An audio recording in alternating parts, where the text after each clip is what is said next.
Olá, sejam bem-vindos à TV do Parlamento Municipal. Está no ar o Jornal da Câmara. Comissão de Saúde busca alternativas para reduzir fila do SUS no atendimento de crianças com deficiência. Vereadores da CPI do DEMAI vistoriam casas de Bombas e Muro da Mauá. E ainda, a Fundação O Pão dos Pobres completa 130 anos e recebe homenagem do Legislativo. Essas e outras informações você confere a partir de agora, aqui no Jornal da Câmara.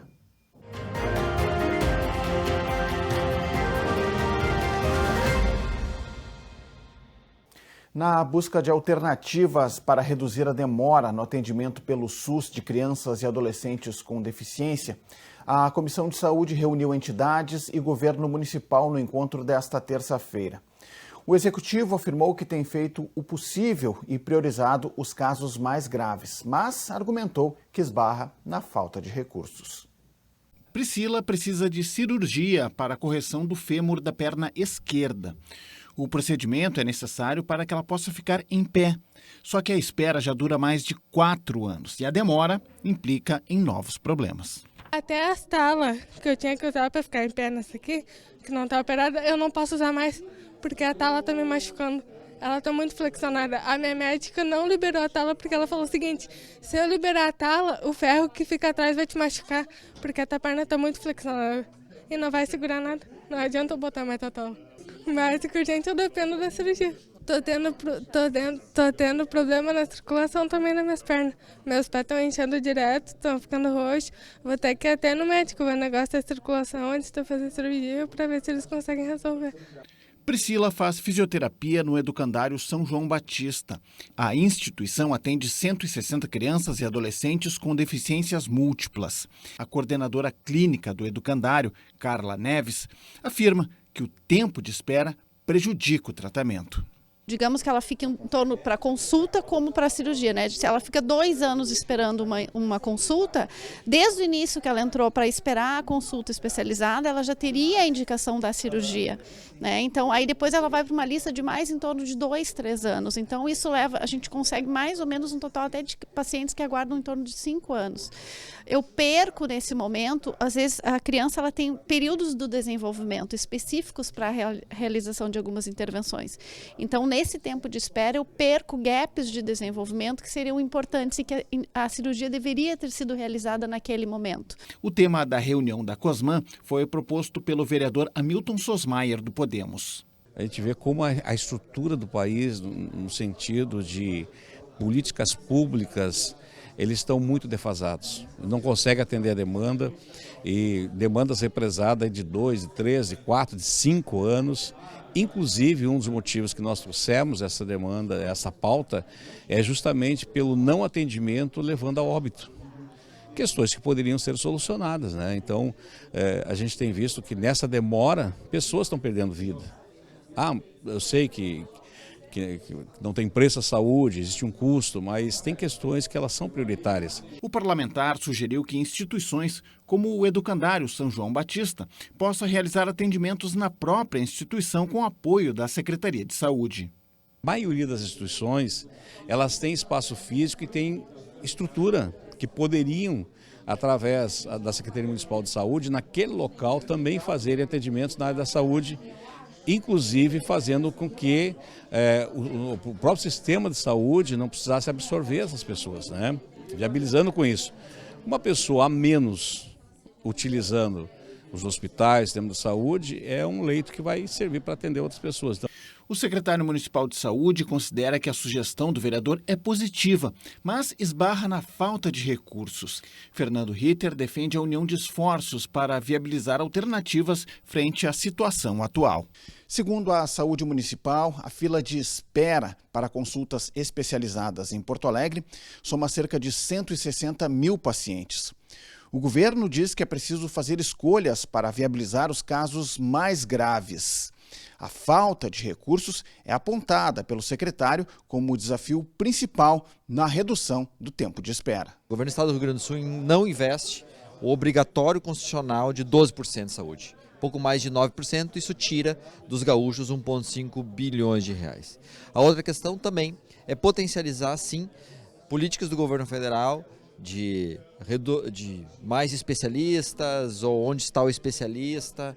Porto Alegre tem capacidade de fazer mais, mas recebemos aí para esse ano pouco mais de 16 milhões de reais. Então a gente precisa de mais especialistas, a gente precisa de uma regionalização adequada, a gente precisa de recursos financeiros, afinal de contas a saúde não tem preço. A Comissão de Direitos Humanos tratou sobre as políticas municipais de reciclagem. No encontro, os trabalhadores também reclamaram da forma de abordagem das forças de segurança na fiscalização. Entre os encaminhamentos, a SEDECOM deverá propor a criação da Frente Parlamentar em Defesa dos Catadores. A Comissão de Direitos Humanos SEDECOM realizou na tarde de terça-feira mais uma reunião para debater a situação dos catadores. Com duração aproximada de 3 horas, o encontro teve a participação da comunidade, dos parlamentares, do governo e da segurança. O principal encaminhamento foi a criação de uma frente parlamentar. O vice-presidente da comissão, o vereador Pedro Ruas, do PSOL, foi um dos proponentes da pauta. Ele destaca os demais encaminhamentos.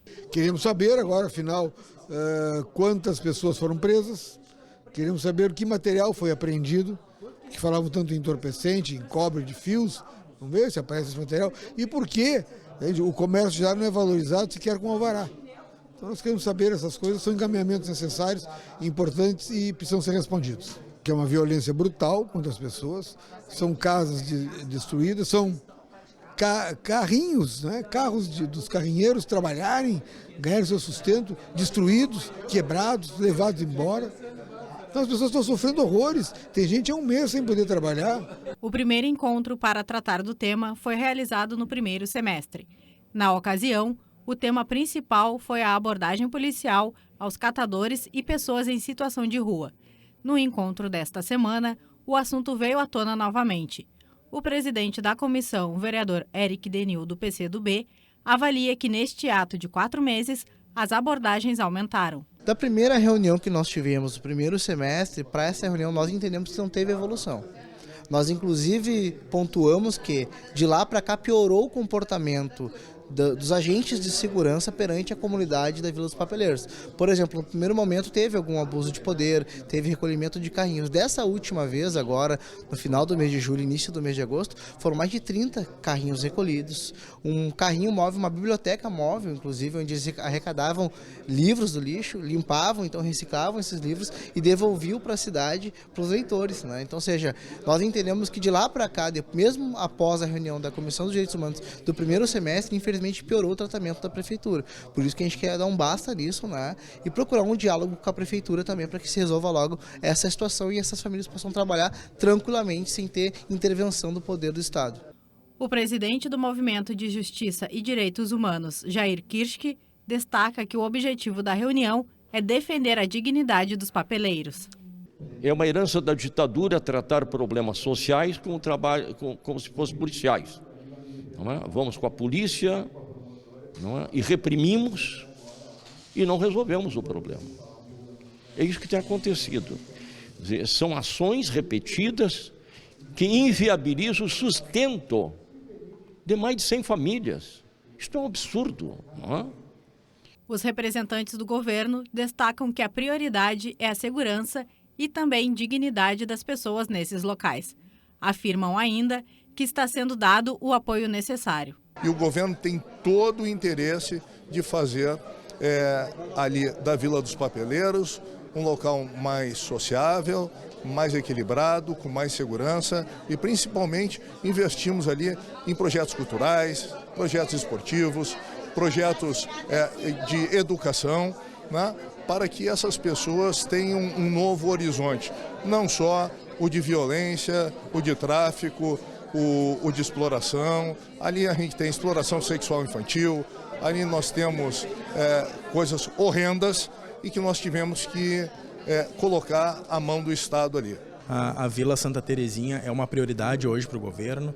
A questão dos recicladores, catadores também pensando na cidade toda de Porto Alegre, e a gente já vinha trabalhando junto à Secretaria de Inclusão e Desenvolvimento Humano, programas de capacitação pensando em toda a cidade, né? E a gente, a partir desse episódio, a gente então está focando nossos esforços em primeiro lançar esses programas de capacitação ali dentro da Vila Santa Terezinha, não só a capacitação, como diretamente atendimentos do Cine, com vagas de emprego, e também opção para quem quer continuar trabalhando com a reciclagem.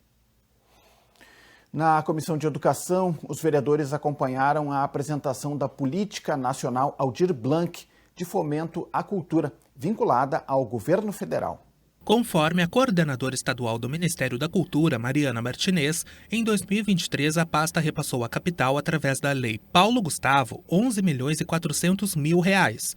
Já para a Política Nacional Aldir Blanc, no primeiro ciclo, em 2024, quase R$ 9 milhões foram destinados a Porto Alegre. E neste ano, já no ciclo 2, R$ 8,5 milhões. A PENAB tem como função estruturar o financiamento à cultura com repasses aos estados e municípios. Mariana também explicou que os recursos da Política Nacional precisam respeitar requisitos de aplicação específicos para que o dinheiro chegue a todos. São 20% desse recurso precisam beneficiar projetos que aconteçam nas áreas de periferia, urbana ou rural, ou áreas de povos e comunidades tradicionais. 25% do recurso, até Porto Alegre ampliou para 30%, é para fortalecer a Política Nacional de Cultura Viva, que são os pontos de cultura, que são esses espaços de cultura de base comunitária que atuam nos diferentes territórios, sejam escolas de samba, sejam espaços de cultura de matriz africana, sejam espaços das artes, sejam ONGs, mas que tenham associações de bairro, mas que tenham essa atuação de base comunitária e possam ter acesso a um recurso para realizarem ações continuadas durante o ano. Daniela Mazzilli, coordenadora de cinema e audiovisual de Porto Alegre, apresentou o ciclo 2 da Política Nacional Aldir Blanc na cidade. Daniela salientou que dos R$ 8,5 milhões da PENAB destinado à capital, 30% serão encaminhados à Política Cultura Viva, 65% para atividades de fomento e 5% aos custos administrativos. Daniela também destacou que muitas áreas na cultura da cidade demandam verbas para se manterem. A coordenadora ainda afirmou que a Câmara pode auxiliar. É muito importante que a Câmara de Vereadores entenda o que é cultura, entenda que cultura,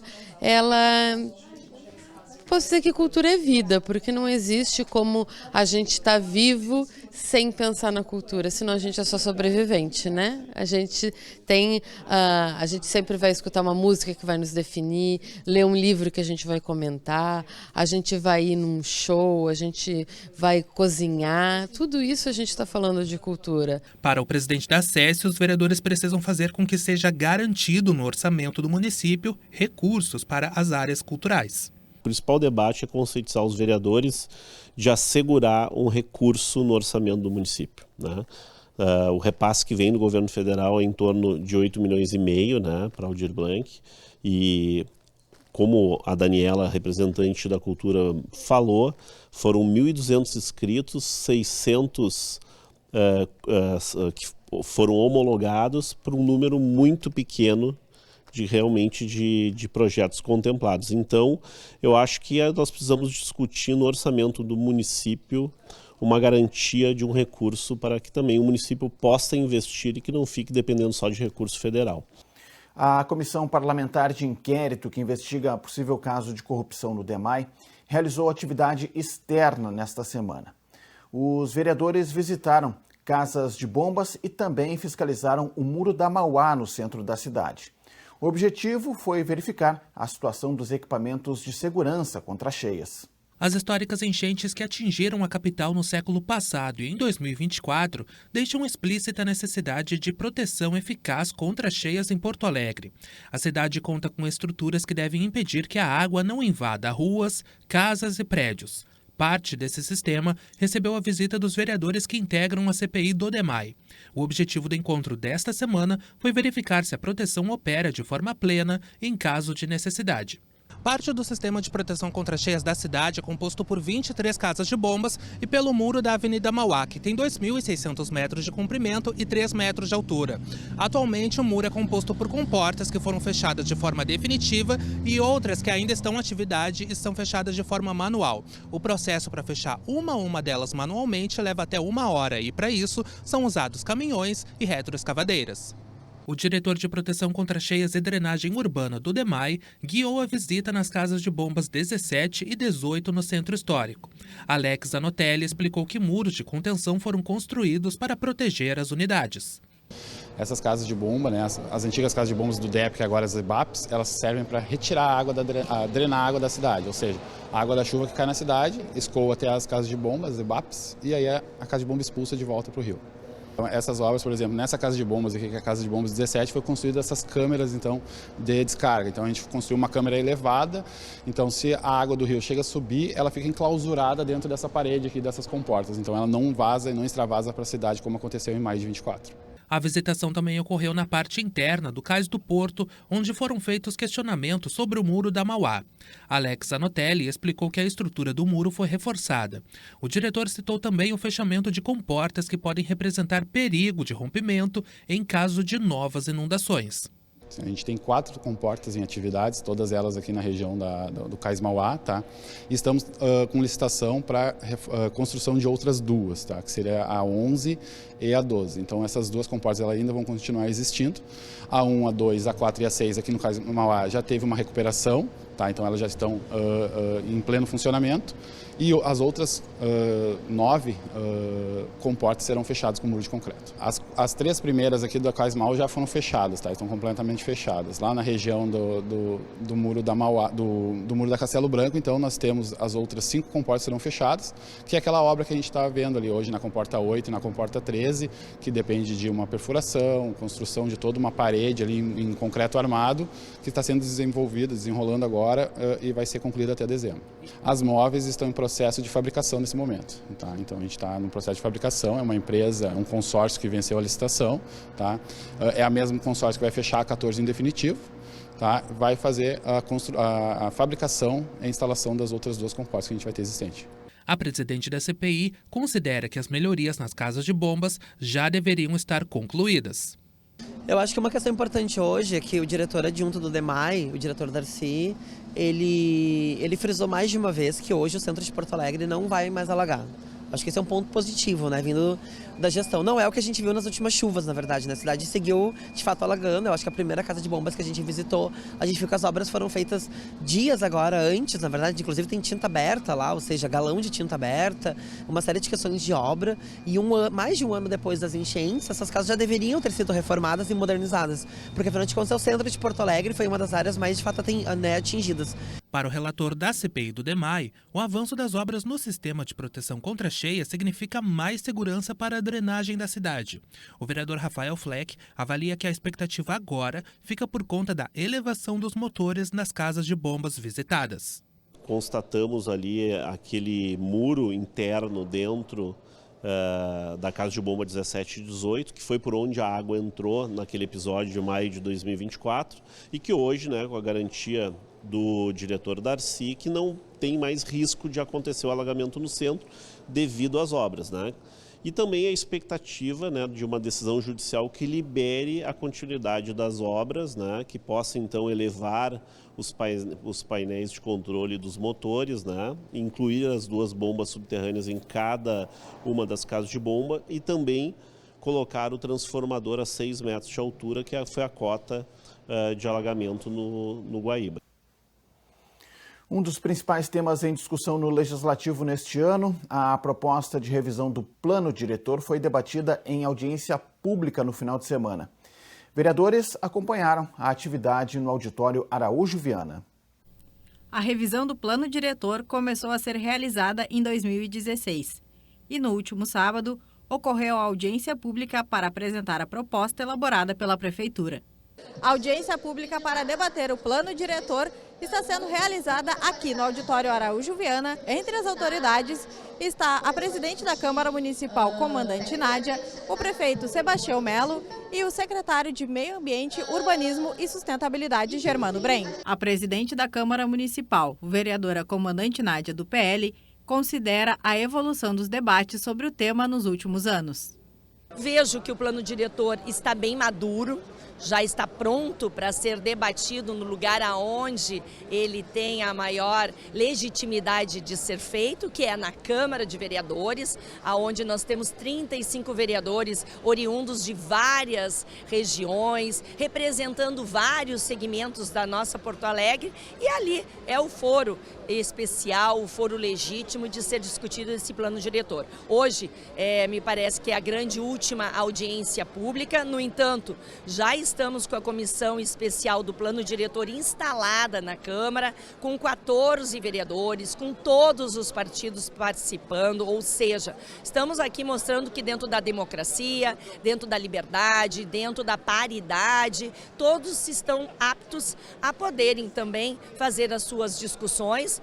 O prefeito Sebastião Melo destaca que este não é um novo plano, e sim uma segunda revisão do plano que foi criado em 1999. Nós estamos falando da revisão de um plano diretor que é de 99, que já teve uma revisão e vai para a segunda revisão, e que está atrasado pela pandemia, pela judicialização, e ele tem que enfrentar todos os temas da cidade. E todos os temas da cidade é saúde, é educação, é planejamento, é economia e também o uso do espaço urbano. Melo também destaca a importância da Câmara neste debate e suas expectativas com a audiência. O que eu espero aqui é que essa audiência seja da divergência e da convergência, mas que olhe para a cidade. Eu acho que não é papel de judiciário discutir plano diretor, não é papel do Ministério Público discutir plano diretor.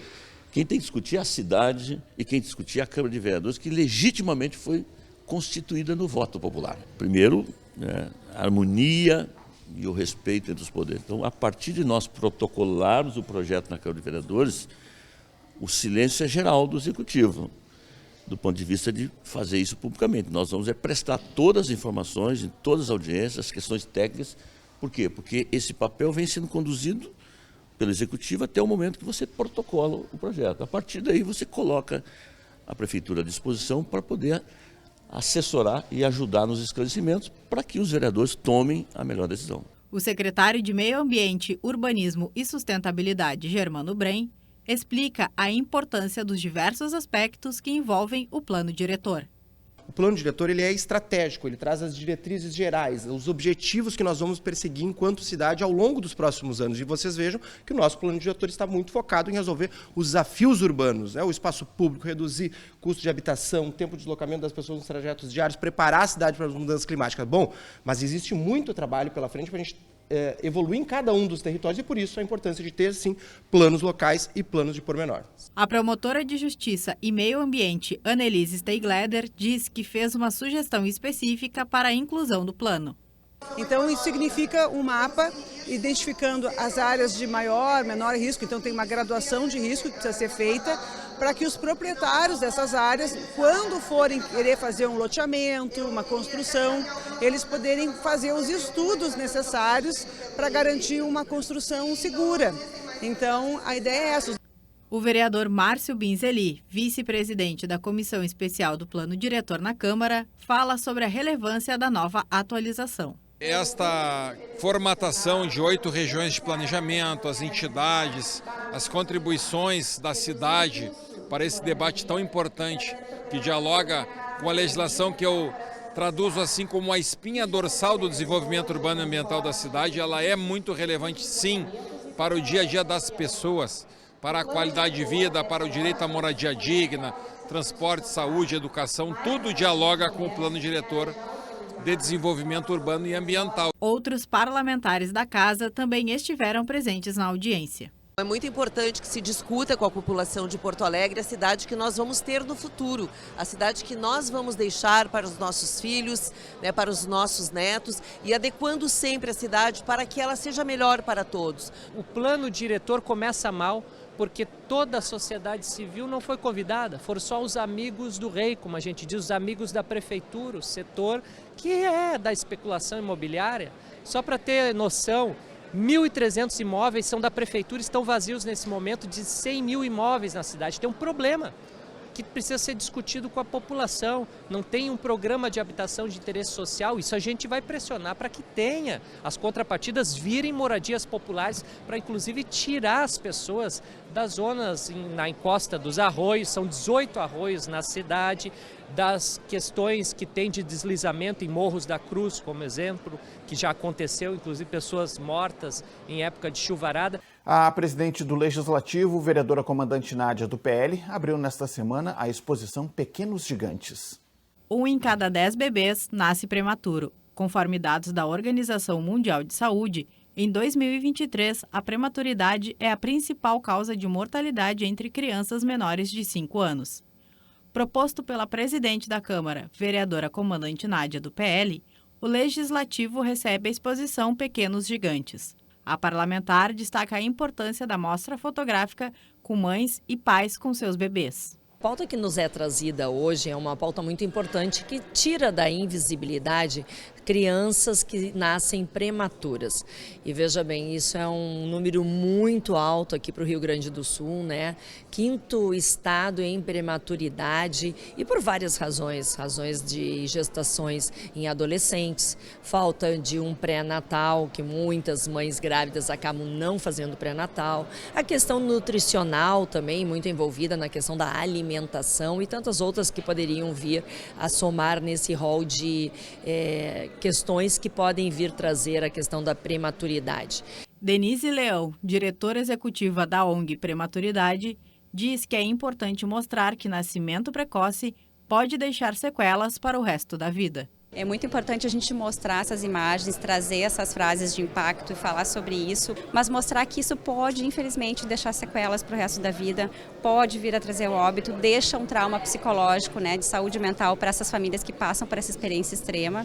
E o Rio Grande do Sul está entre os 5 estados com mais nascimentos prematuros, então a gente precisa olhar para isso com mais carinho e pensar em políticas públicas, em mobilização social que mudem esse cenário, que diminuam os partos prematuros e que a gente garanta mais direitos, mais acesso à saúde, mais justiça social para os prematuros e para as famílias. A exposição está aberta para visitação até o dia 15 de agosto. Ela pode ser conferida aqui no saguão do Salão Adel Carvalho. Tomou posse na bancada do Partido dos Trabalhadores o vereador suplente Bruno Matos. O parlamentar assume cadeira do vereador Jonas Reis, que está em licença até o final desta semana. Estudante de licenciatura em Ciências Sociais pela URGS, Bruno Matos tem 27 anos e fez 3.271 votos na última eleição.